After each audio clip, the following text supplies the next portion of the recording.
Bonjour à tous et merci d'être avec nous. À la une de l'actualité économique, TikTok interdit dans le Montana, cet état de l'ouest des États-Unis compte un peu plus d'1 million d'habitants et il est le premier à bannir l'application chinoise. De nombreux élus américains pensent que la plateforme permet à Pékin d'espionner et de manipuler les utilisateurs. De son côté, TikTok nie fermement ces accusations et il dénonce une loi qui enfreint les droits des citoyens du Montana. C'est sans doute le début d'une bataille juridique jusqu'à Washington où le Congrès envisage d'interdire l'application dans tout le pays. Les élus reprochent aussi à TikTok des effets néfastes sur la santé des plus jeunes. La Deutsche Bank règle l'affaire Epstein pour 75 millions de dollars. L'établissement bancaire met ainsi fin à un procès intenté par l'une des victimes du délinquant sexuel. Elle reproche à la banque allemande d'avoir facilité les pratiques abusives du millionnaire en continuant à lui fournir des services financiers malgré sa réputation sulfureuse. Pour rappel, Jeffrey Epstein s'est suicidé en prison en 2019 avant d'être jugé.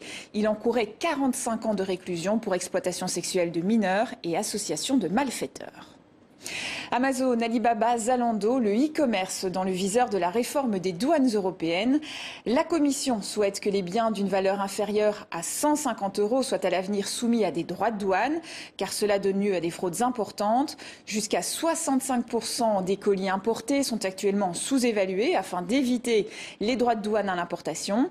Les sites d'e-commerce devront aussi collecter ces droits et la TVA lors de l'achat pour que les consommateurs ne soient plus confrontés à des frais cachés ou à des formalités administratives inattendues à l'arrivée du colis. En Afrique du Sud, le réseau électrique au bord de l'effondrement. La première puissance industrielle du continent est frappée par des coupures à répétition, parfois 12 heures par jour. Face à cette situation, la petite ville de Francfort a décidé de produire sa propre énergie solaire. Mais cela n'a pas été du goût de la compagnie publique en position de monopole. Cette dernière a porté plainte et a gagné le procès, ce qui contraint les quelques 6000 habitants à rester dans le noir comme tout le monde. La compagnie publique ne produit pas suffisamment d'électricité et nous n'avons pas l'autorisation d'utiliser l'électricité que l'on produit nous-mêmes. Ça n'a aucun sens. Pourquoi, avec tous les efforts que nous faisons ici, devons-nous souffrir comme des gens qui ne font rien? Est-ce juste? Ne pouvons-nous pas utiliser ce que nous avons déjà fait, les efforts que nous avons faits ici?